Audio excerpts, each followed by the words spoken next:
one, I will focus more on virtual assistant because I have gotten a lot of questions so far on how can you create a portfolio as a virtual assistant. Hey guys, and welcome back to my YouTube channel. Now, my goal is at the end of this video is to show you guys how you can create your virtual assistant portfolio. Now, if this is your guys' first time on my channel, my name is Diana Nakaba. I'm the virtual ate. I've been working from home since I was 15 years old and now run an outsourcing company in the Philippines. And I post video every Sunday and Thursday on how to work from home, so make sure to hit the subscribe button right there so you don't miss any of my videos. So when it comes to working from home, being a virtual assistant is usually kind of the first step for a lot of people, because when you're a virtual assistant, you get to try out a lot of different skills because you're kind of becoming a jack or Jill of all trades. Now, I actually did already a whole video on how to be a virtual assistant. You guys can check out right here. But basically, I want to make this video specifically on how you can get started on a portfolio as a virtual assistant. Now, I already did a huge video on how to create your digital portfolio, which you can check out right here.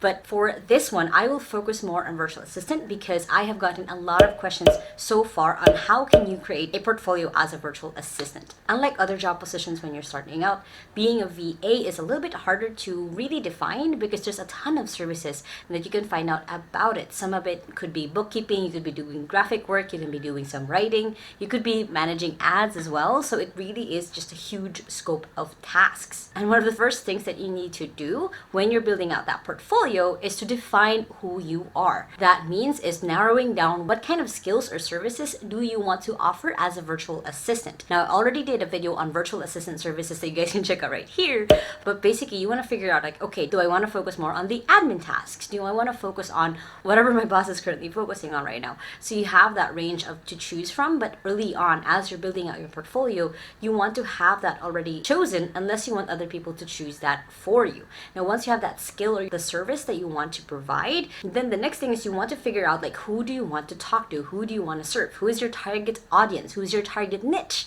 as a virtual assistant? Now, there's a ton of niches out there, from real estate to digital marketing to being an assistant to an influencer, which again goes into a lot of a range of services or tasks that you're able to do for them. But when you're able to narrow down early on who you want to work for, it's going to be easier for you down the line to find these jobs. Once you have that, once you have the services and the niche or the people you want to work for narrowed down, the next thing you want to figure out is what is the brand that you're trying to build as a virtual assistant. Now, your brand goes farther than just what you post, than just setting up your Facebook, your LinkedIn, your Instagram. It's also what you post. Keep in mind that everything that you do to market yourself, you can put part as your portfolio. So while you're building your brand, while you're choosing what story you're going with as you introduce yourself to further clients, you want to start capturing all of those. So while you're building a brand, you're also at the same time creating the things that are going to go into your portfolio. Basically, at this stage, you want to see what it would be like if you were just working for yourself, or the influencers that you want to follow. You know, what are the types of quotes and images that you want to create for yourself that you then want to develop later on?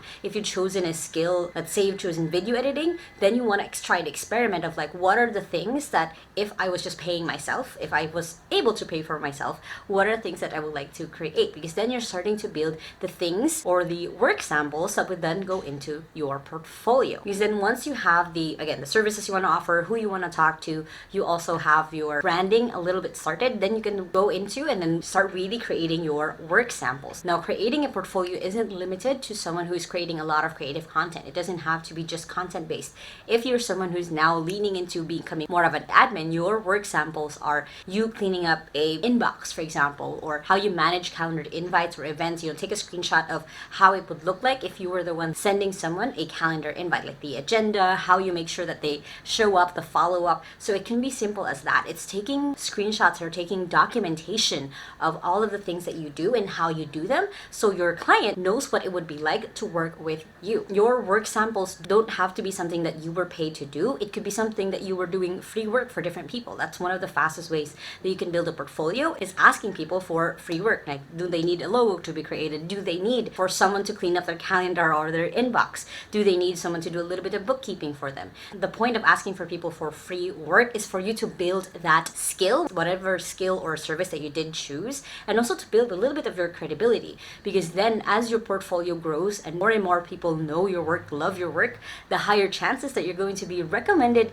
to all of these other friends that they have, relatives, other people that they know would benefit from your work. And as a bonus, that's one of the ways they can also get a client is by doing free work at the start, just doing one logo or one Instagram post. And then if they love your work, if it matches their brand and what they're looking for, you can end up being the person that they want to work with. Now, once you have that, once you have the work samples that you have, try to think back again, if you had previous jobs before, what could be work samples that you can grab from them? It could be screenshots if you're a social media manager for them. It could be screenshots of the posts that you created where they can see the engagements of those posts. Because then the next step is making sure that they're all in one place. It's choosing the platform for your portfolio. Now, this will depend on what skill or service you really narrow down on. For example, if you really focus more on images or videos, then putting it all on Google Drive or YouTube might be a good place for you to start to put your portfolio.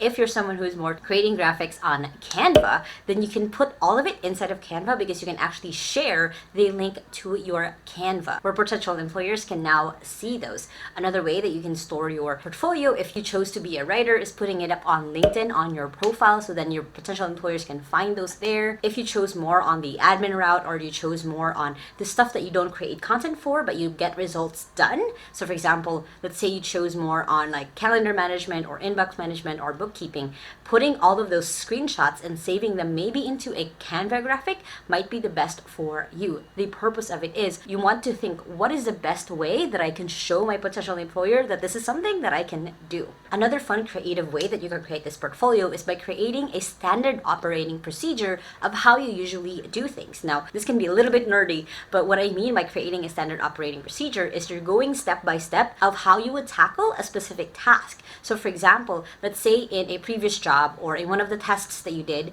you managed someone's inbox. So what was your process? What were the labels that you put on each email to make sure that it's clean? How do you forward or how do you answer emails when you receive them? So creating that into an SOP would really help, again, the client visualize what it would be like to work with you, because they'll know how you think, they'll know your processes, and they'll know how to train you. So showcasing that, especially since not a lot of people do that, creating an SOP of how they do things will put you more on the top. The next thing that you want to make sure that you do when you're creating your portfolio is now to study or to level up your skill. Educate yourself in all of the different ways that you can upgrade your skill, do it better. Research on the tool that you have probably chosen to work with. So for example, let's say you went with a tool called Notion on organizing all the tasks. What are the different ways or shortcuts, or how else can you do this better? That's basically the question you want to ask is, how can I do this better? How can I upgrade? How can I be more efficient for the next client that I get? Now, once you've started upgrading your skills, you want to make sure that your portfolio is up to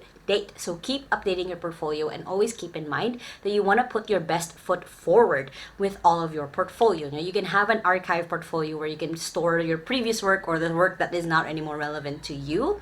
But you want to make sure that what is in front of the client, what they see, is something that helps them move forward with you, working with you. Or if it's just not a match, be able to reject you in a kind way because you've shown them that this is what I can do. If this doesn't match, then that's okay. We can find other people to work with. Now, once you have all of that, once you have your portfolio narrowed down, once you have a platform that you can put your portfolio, the next thing is just market yourself. That's the last step, is to make sure that other people will be able to see your work. That's why I recommended, if you're a writer, put it up on LinkedIn so other people can see your work. If you are someone who's a graphic artist, make sure to post those on Instagram or Facebook where people will actually have seen your work. You're bringing in the traffic. If you're someone who's more a calendar manager or you're someone who's more doing the admin work, maybe start posting on Facebook of like your hacks. Like, what are the different ways that you have been able to help other people keep track? What are the task management advice that you give? What are the time management advice that you give? It's showing your expertise when you're marketing your own portfolio, because as you start building the trust and likability with other people, the faster it would be for you to get recommendations or to have other people like, hey, I saw that you're a virtual assistant. I actually have this friend who's looking for one. Never discount the power of being recommended to other people. Now, if you're someone who's interested in leveling up, I do have the Work Anywhere Challenge that's now available for anyone if you want to get started when it comes to working from home. I have a module specific on how to create your portfolio that has not been mentioned at all in this video. So make sure that if you want to sign up for the Work Anywhere Challenge, check out the link below so you can get started on your online career. Now, if you guys have any favorite takeaways from this video, make sure to comment them below.